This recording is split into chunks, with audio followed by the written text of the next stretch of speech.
अस्सलाम वालेकुम प्यारे दोस्तों।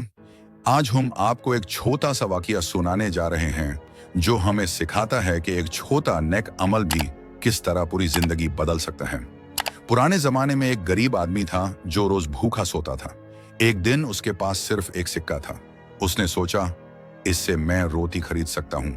लेकिन रास्ते में उसने एक और ज्यादा भूखे फकीर को देखा। उसके दिल ने कहा, अगर मैं ये सिक्का इसे दे दूं, शायद अल्लाह मुझे बेहतरीन दे दे। उसने अपना वो आखिरी सिक्का फकीर को दे दिया और भूखा घर चला गया। रात में उसने दुआ की, या अल्लाह, ये मेरा आखिरी सिक्का था जो मैंने तेरी राह में खर्च कर दिए और तेरे बंदी की मदद कर दी, लेकिन मैंने ये सिर्फ तेरी राजा के लिए दिया ही। सुबह जब वो उठा तो दरवाजे पर एक बैग था जो सोना और चांदी से भरा हुआ था। अल्लाह ने उसके छोटे से अमाल का इतना बड़ा बदला दिया।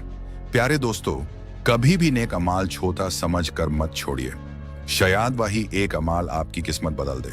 तो हमारी प्यारी दोस्तों, हमारी आज की ये वीडियो आपको कैसी लगी कमेंट में जरूर बताएगा। अगले वीडियो में हम आपको बताएंगे कि वो 3 लोग जो बिना हिसाब के जन्नत में जाएंगे।